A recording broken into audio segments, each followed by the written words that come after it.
Bueno, en primer lugar, agradezco al presidente del Congreso, don Norberto Larroca, la invitación a presentar su último libro y que para mí también es un honor y una gran responsabilidad en este momento. Voy a tomar el atrevimiento, obviamente con el aval del autor, de los autores, de hablar en primera persona para que la ponencia sea más llevadera, más coherente en todo el trayecto que vamos a ir recorriendo ahora. La primera pregunta que me surgía cuando leí el trabajo de Norberto era ¿por qué surge la necesidad de un libro en algún momento de la vida de una persona? Y se me ocurrían tres consideraciones. En primer lugar, por un sentido de trascendencia hacia las próximas generaciones, para dejar un legado de conocimiento. En segundo lugar, un sentido de contenido, en este caso, un contenido totalmente inédito para nuestro sector privado. Y en tercer lugar, también algo muy relevante, era el tema de la agenda. ¿Cómo podemos hacer para poner nuevamente en la agenda el tema de la salud? ¿No está pasando? A ver. Ahí está. Fíjense en ustedes la última estadística disponible de la salud como preocupación social, que un poco comentó esta mañana el licenciado Fidanza, de una encuesta realizada en alrededor de 6.000 entrevistados en toda Latinoamérica, y cuáles eran los principales problemas, y de tres preguntas que se hacían en todos esos países encuestados, la salud aparecía en un puesto muy abajo, en un puesto octavo. Es decir, de los problemas más importantes que se le puede adjudicar a una sociedad, la salud es lamentablemente el menos importante. Teniendo en cuenta esto, entonces, creo que este libro ha tratado de plantear en forma muy armónica y a su vez muy provocadora de qué manera las circunstancias sociales, políticas y económicas de nuestro país han ido influyendo en el contexto de la salud pública. O podríamos también decir en viceversa, cómo el contexto de la salud pública influyó en las circunstancias económicas, sociales y políticas. Aquí quisiera hacer una breve introducción teórica. Fíjense ustedes que siempre hay una lucha filosófica en todas las ideas, como bien le gusta decir a Norberto. ¿La salud de quién depende? ¿Del Estado o del mercado? ¿Quién debe regular la salud? Desde el siglo XVII hay dos grandes teóricos, dos grandes filósofos, Adam Smith y Carlos Marx, que todavía hoy debaten sus ideas. Desde el punto de vista de la economía pura, Adam Smith planteaba que el mercado debía tener la capacidad suficiente para regular las actividades con una mano invisible que iba a ir conjugando la libertad máxima que tenía un empresario de buscar su utilidad contra la libertad máxima que tenía un consumidor de su máxima utilidad. Eso iba a repercutir en una sociedad en su máximo beneficio. Ese punto llegó a su máxima expresión con la globalización en los años 90, al tal punto que un profesor de la Universidad de Harvard llamado Francis Fukuyama escribió un libro llamado El fin de la historia, en donde proponía que la historia había llegado a un fin, con el capitalismo desde lo económico y la democracia desde lo político. En el otro extremo, la visión del Estado planificador planteado por Marx decía que un Estado, a través de una serie de políticas públicas, podía generar esa planificación necesaria para llevar a la justicia social de sus habitantes. Eso se llamaba la mano visible y planteado en términos políticos en la democratización. Por lo tanto, hoy no solamente hablamos de democratización en términos de república, sino también de democratización de la cultura, de las instituciones, de la ciencia, de los saberes, de la información. El libro tan interesante y tan provocador, como les decía, divide a nuestra historia reciente del país, y nota reciente de más de 500 años, en 10 etapas, que ahí las estamos describiendo, en una etapa histórica y en un hito sanitario que me he tomado tratando de reflejar justamente el espíritu. Obviamente esto será abierto a una crítica constructiva de parte de ustedes cuando lean este trabajo. ¿Cuál fue el hito sanitario en cada una de estas etapas? Entonces ustedes, rápidamente, la conquista, los hospitalitos, en el virreinato el protomedicato, en la República Criolla un profundo letargo, y así hasta llegar a la época actual. He tratado en cada una de las etapas de sintetizar brevemente 2 o 3 hitos para que veamos cómo fue evolucionando esa historia. Fíjense ustedes en la etapa de los hospitalitos, que fue de más de 200 años. El primer hospital se creó en la ciudad de donde provengo, en Santiago del Estero, como consecuencia de la fundación, hecha en el año 1553 por Francisco de Aguirre. Sin embargo, según las actas de Cabildo, ese hospitalito, que servía solamente como depósitos de los militares heridos de la conquista, desaparece décadas más tarde porque, según dice en las actas del Cabildo, aquellos funcionarios que llegaban de la metrópoli para ver por el rey se habían consumido todas las rentas. ¿Sí? Es decir, como dicen en las películas actualmente, o en cualquier película, cualquier hecho parecido con la realidad es mera coincidencia. Posteriormente, en la etapa del protomedicato, aparece la figura del padre de la medicina moderna, que es Miguel O'Gorman, que es considerado el primer protomédico en la Argentina. Él tuvo la gran misión, la gran tarea de organizar los primeros médicos o protomédicos que regulaban el arte de curar. Es decir, que hasta ese momento no había ningún tipo de regulación. Entonces empezó a pedir títulos, a certificar las especialidades, a hacer exámenes de competencias, ¿sí? Pero lo que hace más honorable a Miguel O'Gorman es que él fomentaba el estudio de las próximas generaciones, pagándole de sus propios fondos no solamente los libros, sino hasta la luz para sus estudios. Posteriormente llegamos a lo que llamamos el profundo letargo, que es el periodo entre 1810, es decir, luego de la Revolución de Mayo, y 1852, y encontramos ahí a 2 grandes figuras de nuestra historia, como fueron Bernardino Rivadavia y el que llamaban en su entonces el gran restaurador de leyes, Juan Manuel de Rosas. Bernardino Rivadavia es el primero que hace una ley como tal, llamada Ley de Arreglo a la Medicina, y se le da ese nombre justamente porque la medicina estaba totalmente desarreglada. Entonces, a través de un conjunto de artículos, que eran aproximadamente casi 100, trató de organizar, en primer lugar, los procedimientos de profilaxis, la higiene, la salubridad, crea la Escuela de Medicina y de Farmacia, los primeros cargos de médicos de policía, de médicos de hospitales. Sin embargo, todo ese proyecto queda trunco cuando asume la gobernación de Buenos Aires, Juan Manuel de Rosas, en el cual por primera vez se restringen los presupuestos para los hospitales y para las universidades. Es decir, que lo que hoy podríamos llamar, Rosas fue el primer privatizador, ¿sí? Es más, Rosas, con el afán de limitar a la sociedad civil, ¿sí?, generaba ese tipo de actitudes para consolidar su régimen, ¿sí? Sin embargo, como un beneficio no querido, Rosas, y a través de la evolución del comercio que se había generado en Buenos Aires y por la gran cantidad de inmigrantes que surgían, empiezan a surgir los hospitales de colectividades, fundamentalmente el Hospital Francés en 1842 y el Hospital Británico. Llegamos luego, entre 1852 a 1880, a lo que fue la creación de la Facultad de Medicina, ¿sí? En esta facultad empiezan a surgir, de Escuela de Medicina se transforma en facultad y empieza a tener un gran énfasis con la llegada de profesionales de países extranjeros. Y ustedes fíjense en una profunda revolución en técnicas quirúrgicas, de anestesia, de estudio bacteriológico, de sepsis y antisepsis. Aparece el primer cirujano, como fue el doctor Ignacio Pirovano, quien empezó a utilizar por primera vez el método antiséptico de Lister, pero solamente en las entidades privadas y obviamente en los lugares privados o de establecimientos de ese tipo.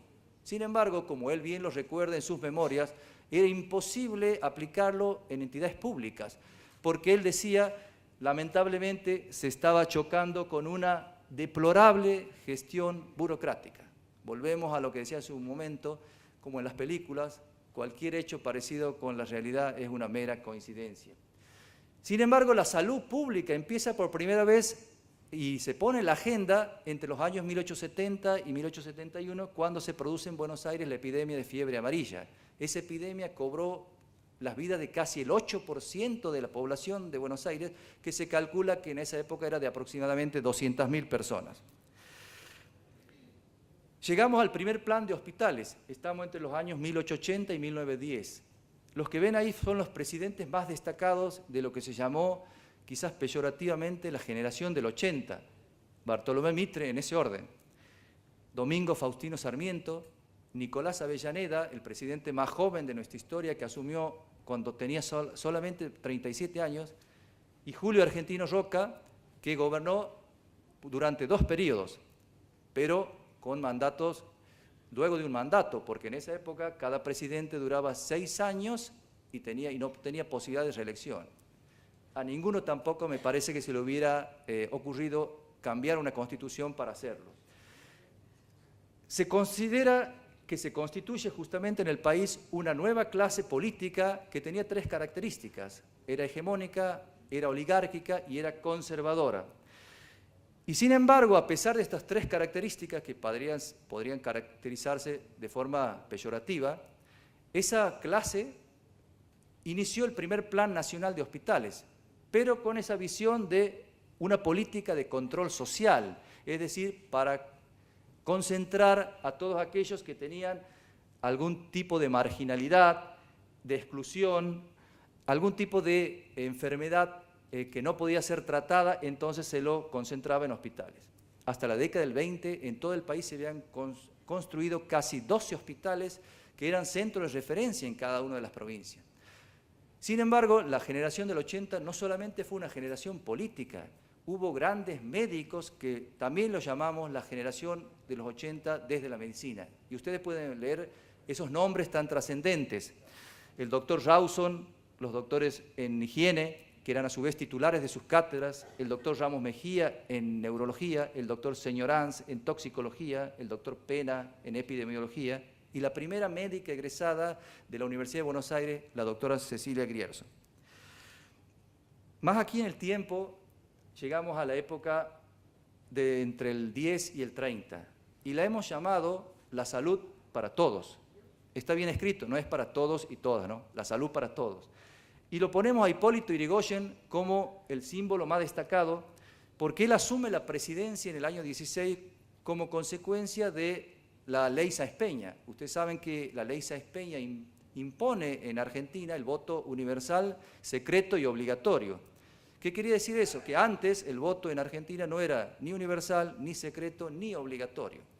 A partir del año 16 asume Yrigoyen y el primer cambio que hace justamente que lo nombró muy bien Norberto hoy en su discurso de apertura, es universalizar la atención médica.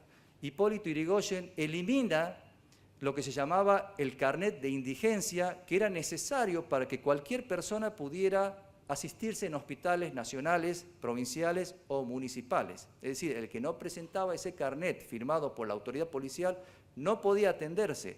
Hipólito Yrigoyen es el primero que democratiza, estaría bien dicho decirlo así, la atención médica, logrando eso un acceso de toda una gran cantidad de personas a los hospitales. Sin embargo, ¿quiénes son los primeros que se oponen a esa medida tan trascendente, Hipólito Yrigoyen? Los médicos agremiados, porque consideraban que de esa manera le iban a quitar un caudal de pacientes a sus propios consultorios privados. Es decir, que podía atenderse en un hospital aquel que no fuera indigente, ¿sí? Paradójicamente, como un beneficio no querido de esta etapa, empiezan a surgir en nuestro país los primeros o las primeras clínicas y sanatorios privados. Entre el año 30 y 45 empiezan a surgir ya los primeros conflictos. Se había producido en el año 29 la crisis económica como consecuencia de la caída de la bolsa de Wall Street, el primer golpe de Estado en el año 30 durante la segunda presidencia de Yrigoyen. Entonces, fíjense ustedes cuáles eran los causales o el estado de situación que vivía la rama médica. Un flujo constante de nuevos graduados, la suspensión de cargos rentados en hospitales, la caída de la clientela en consultorios privados, hacía que por primera vez los médicos empezaran a plantear el problema de sus honorarios, es decir, ¿qué hacemos con nuestros honorarios? Además, se empieza a cuestionar algo que hasta ese momento era intocable, era el tema del mutualismo. El mutualismo había sido algo muy sano, es más, muchas personas podían atender a través del régimen de mutuales que luego dio origen a las obras sociales posteriormente. Fíjense ustedes que a partir de ahí algunas corporaciones médicas empiezan a hacer juicios de ética a aquellos profesionales que no estaban agremiados, porque muchos hospitales de colectividades ya empezaban a imponer la remuneración por médico a sueldo. Ya más aquí en el tiempo, y quizá en un tiempo que muchos lo habrán vivido de más de cerca, vamos a abrir la polémica. Entre el año 46 y el año 55 creo que hay dos hechos que son, o dos figuras, dos hitos sanitarios que son incontrastables. En primer lugar, Ramón Carrillo, y en segundo lugar, la aparición de las obras sociales. Ponemos ahí a la obra social ferroviaria porque en su momento fue la obra de mayor cantidad de afiliados por la importancia que tenía el ferrocarril en nuestro país. En primer lugar, Ramón Carrillo, que como santiagueño me enorgullece decir que fue el padre del sanitarismo moderno, un visionario, como lo dijo bien Norberto, el cual sus mayores éxitos lo tuvo a través de campañas masivas de sanidad, de prevención. Disminuyó la mortalidad infantil a la mitad en los años que él fue ministro de Salud, el primer ministro de Salud, y duplicó la cantidad de camas instaladas. Sin embargo, la capacidad de mano de obra se había multiplicado por 3. Es decir, los empleados nombrados por el gobierno se habían multiplicado por 3. Bueno, eso él no lo podía controlar. Y por otro lado, las obras sociales, que ya existían anterior al primer gobierno de Juan Domingo Perón, y que a partir del año 47 y 48 se empieza a aplicar lo que hoy los historiadores modernos llaman, y bien lo describe Norberto en su libro, el sindicalismo de encuadramiento. ¿Qué significaba esto? Que las obras sociales empezaron a recibir ingentes cantidades de fondos para poder de alguna manera, como estrategia política, poder dominar a los sindicalistas que las conducían. Entonces una obra social no solamente se dedicaba a brindar salud, sino empezó a dar turismo, vivienda, proveeduría, farmacia, educación y salud. El orden no es casual. Finalmente, los médicos otra vez se oponían a las obras sociales porque creían, los médicos agremiados por supuesto, que esas obras sociales terminarían limitando otra vez su actividad liberal y terminar convirtiéndose todos en empleados del Estado. Sin embargo, como gran paradoja de este modelo, durante la segunda presidencia de Perón, y en donde dicen los libros de historia que se construía un hospital, o por lo menos se iniciaba la construcción de hospital una vez por mes, se iniciaba la construcción de un hospital, fue el momento de mayor desarrollo de las clínicas y sanatorios privados. Es decir, que los afiliados de las obras sociales preferían ir a atenderse en los sanatorios privados y no en los hospitales que construía el mismo Estado. Entre el año 55 y 83 es el año de la seguridad social, ahí hemos tomado 4 ítems, ¿sí? Lamentablemente muchos de ellos proyectos truncos, muy acertados, que se fueron desarrollando y por uno u otro motivo lamentablemente quedaron sin concluirse. Por ejemplo, los hospitales de la Reforma, entre el año 60 y 62, que se aplicó en la provincia de Buenos Aires, cuando era gobernador Oscar Allende y ministro de Salud Osvaldo Mamoni, ¿sí? Era una prueba piloto que se aplicó en 2 hospitales, uno en Gonet y otro en Mar del Plata. Ahí están cuáles eran las bases, por ejemplo, honorarios a los médicos, no a sueldo, sino por trabajo realizado, que los médicos participen en la gestión hospitalaria, que se abran a obras sociales. Bueno, las estadísticas dicen que los hospitales mejoraron notablemente. Bajó el día promedio de estancia de 30 días a 3,5 días. Lamentablemente el golpe de Estado del 62 también dejó trunco este proyecto. En segundo lugar, la Ley de Obras Sociales. La Ley de Obras Sociales 18.610 no la hizo la democracia, es una deuda. La hizo un gobierno militar, la sacó en Ganía. De esa manera se estableció la obligatoriedad legal de la afiliación según rama o actividad y los aportes salariales, y además crea el INOS. El INOS fue muy importante para la regulación de las obras sociales y para el establecimiento de aranceles mínimos para la seguridad social.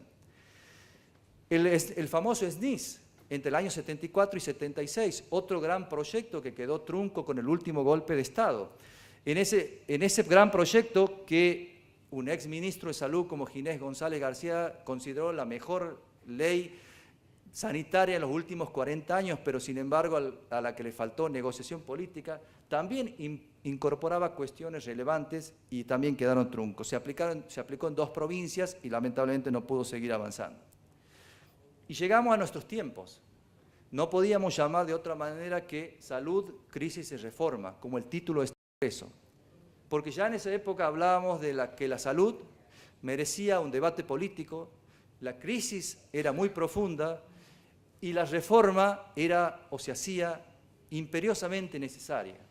Entonces, indudablemente, como bien vemos en el gráfico, hemos tratado de graficar, estamos en un laberinto en el cual no sabemos si salir o entrar, o hemos salido sin ningún tipo de conclusión. En primer lugar, planteamos el proyecto de Aldo Neri, el primer ministro del retorno democrático durante Alfonsín, que también trató de concentrar la caja sindical en un gran fondo y luego distribuirlo en un gran seguro nacional de salud. Obviamente, eso significaba quitar la seguridad social al sector privado y, por otro lado, una gran oposición de los sindicatos en el cual le quitaban todas las obras sociales. No fue aplicada. El documento H, elaborado por Confeclisa, H significaba acreditación, categorización, acreditación de establecimientos.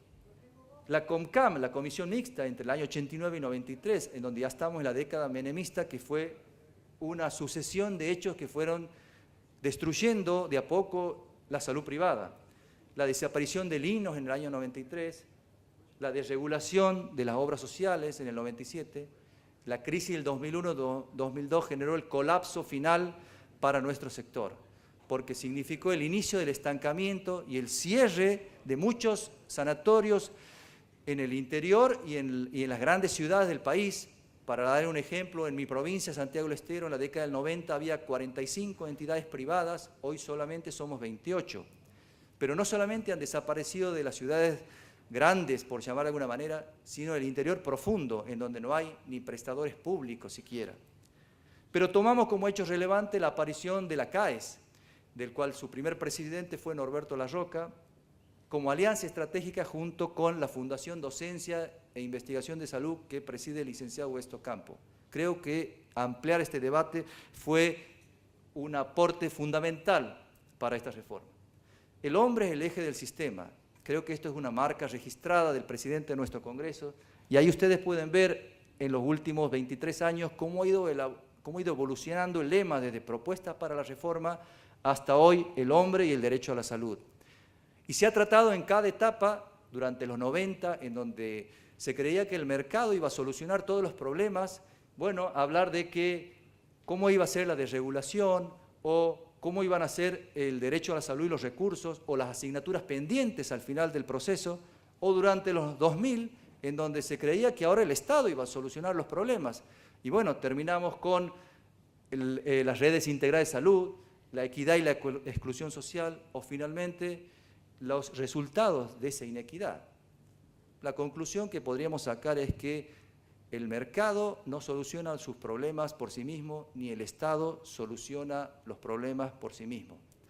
Tenemos que buscar estrategias diferentes porque ya se ha concluido en que indudablemente la integración Estado-mercado sería la solución para el futuro.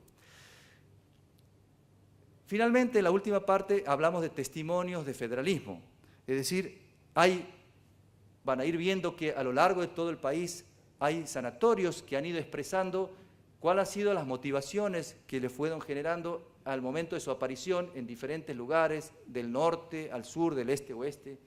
Y como elemento común tomamos en que todos los fundadores de instituciones privadas volvieron a sus ciudades después de su paso universitario para brindarse en su comunidad como una función social.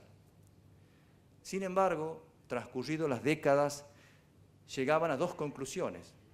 En primer lugar, que había terminado surgiendo una inequidad porque había una transferencia de ingresos desde los establecimientos privados hacia los financiadores, a nivel macro. Y a nivel micro, dentro de los establecimientos, había también una transferencia de ingresos desde los dueños de las camas hacia los dueños de la tecnología, que en muchos casos no eran los mismos. Es decir, el que tenía el aparato ganaba más que el que tenía la infraestructura y la cama. Esa realidad tampoco ha podido revertirse hasta este momento. Finalmente, ¿cuáles son las causales de la crisis del sector privado? Bueno, un vicepresidente de la década del 90, el doctor Wilfredo González Brunet, lo resumió muy bien en su momento. Todos tenemos parte de culpa, el Estado, los prestatarios, los prestadores, los usuarios, la universidad. El Estado y sus anárquicas regulaciones, es decir, ¿el Estado alguna vez tuvo una política de habilitación? Dice quién abre un sanatorio, en dónde se radican los profesionales, quién incorpora un equipo y una tecnología y en dónde. Los prestatarios que usan fondos del sistema para fines ajenos a la salud, bueno, lo dicho, ¿sí? Los prestadores, nosotros, que también tenemos que hacer autocrítica, que muchas veces sobrefacturan prestaciones para mantener los costos, ¿sí? Los usuarios que sobreconsumen, ¿sí?, los servicios. Finalmente, las universidades, que terminan sacando una plétora de profesionales que generan no solamente desocupación, sino subocupación. Solamente un dato, en el año 50 había solamente 7 universidades públicas que egresaban profesionales médicos. Hoy hay más de 40, entre universidades públicas y universidades privadas. Bueno, y para cerrar, quería hablar me surgía la pregunta si era utópico pensar en un cambio de sistema. Y se me ocurrió plantear una frase de un escritor que admiro mucho, uruguayo, que es Eduardo Galeano, ya fallecido, y él pensaba sobre la utopía esto. La utopía está en el horizonte. Camino 2 pasos y ella se aleja. Y el horizonte se corre más allá.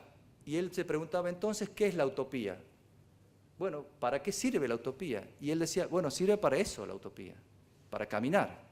Nosotros, como CAES, hace 23 años que estamos caminando y seguiremos caminando en muchos congresos más. Señores, nuestro sector privado es muy importante. Por lo tanto, los exhorto a que sigamos luchando por un sector privado con mejor financiamiento, con mayor equidad y con mejor calidad. Muchas gracias.